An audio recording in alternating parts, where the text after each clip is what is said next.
Hello, I'm Joanne Shenandoah, and I'm very thrilled to be working on this YMCA project with some incredible musicians, including the youth in the Rome YMCA, because it's important that we know where we came from, who we are, where we're going, but more importantly, our children are our future, and what we do right now is our future. I'm going to offer a workshop today that talks about the music industry, a career as an artist. I've been working in the industry for 17 years, finally amassed a Grammy and multitudes of awards, but the major award for me is actually spending time with people who have the desire and the passion to bring music to the world.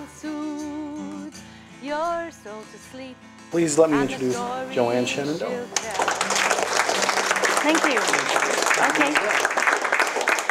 Thank you, Hank. And, hi, everybody. Just happy that you're here. Thanks for coming this afternoon. And we're lucky to have some good weather. I'm also bringing with me my sister, Diane. I like to call her my sister Leah, but my daughter as well. And they've been trailing around with me, traipsing around the world, and we've been having an amazing time. So we wanted to share a little bit of that with you today. We start off with a women's song because we are Iroquois women. So as Iroquois women, we're delighted to come to you and share with you some of our travels, our adventures, some of our songs, and how I go about writing music and being a musician. I wasn't always a musician, so since 1990, I started recording professionally and performing full-time. These lyrics aren't exactly translated, but what they are supposed to do is to take your mind to someone in your life and in your heart, a woman, a mother, a grandmother, a sister, an auntie. Maybe it's just a neighbor. Maybe it's somebody who's just a really good friend. So while we're singing this song, maybe you can lend your thoughts to that person and send them all your good wishes and give them your best wishes. This is what this song is meant to do, to take you to that place. So do we have people who want to be a professional musician maybe? Yeah? Okay. Now what I understand is being a professional musician means that you actually get paid for it. And that's the hard part. I'd like to kind of explain a little bit about my belief system, and that is that I'm Iroquois. And the Iroquois believe that every single person in this room, every single person on the planet has an actual gift or talent, but we call it a responsibility. And by responsibility, we mean that we need to use our gifts and our talents in a positive way to make the earth a better place. So with me, when I was a little girl, about the age of 5, they named me Digaliwakwa, which means she sings.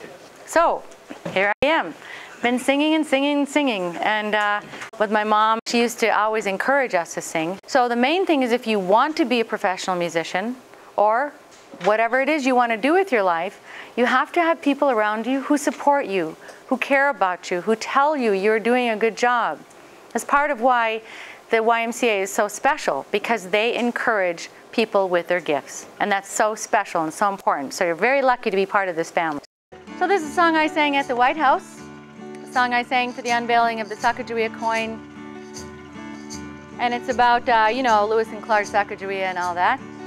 So he said it's a good thing Lewis and Clark brought along Sacagawea on their journey, because we all know how guys hate to ask for directions.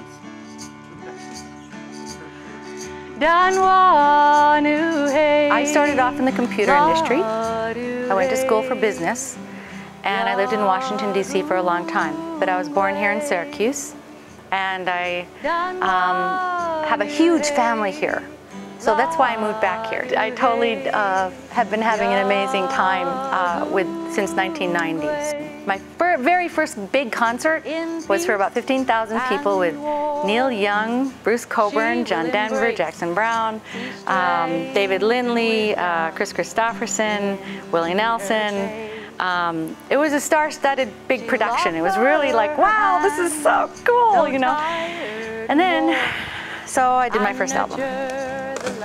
And I named it Joanne Shenandoah. So I kind of started out just for fun.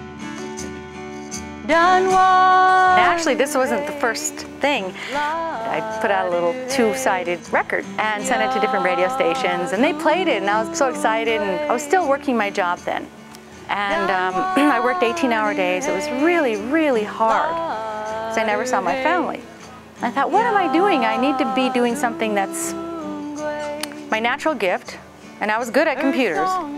But I was sitting there and I watched this big tree being cut down out of my window office. And I was uprooted right then. I said, I have to go back to where my ancestors lived. I have to do what I'm meant to do, because as a little girl they named me Digaliwakwa, which means she sings. And I'm not doing that. So I came back to Oneida and started recording. I borrowed money, I used credit cards. I recorded whatever I could record on. I bought one of these little 4-track things.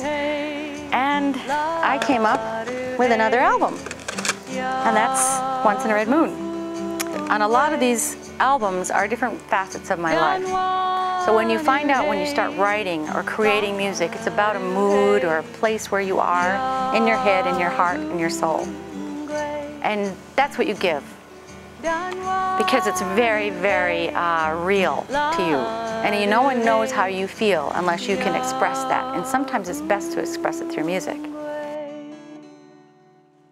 Thank you. Recording is quite an art, and being a musician, of course, is also an art. But I would have to say also that it's also a responsibility.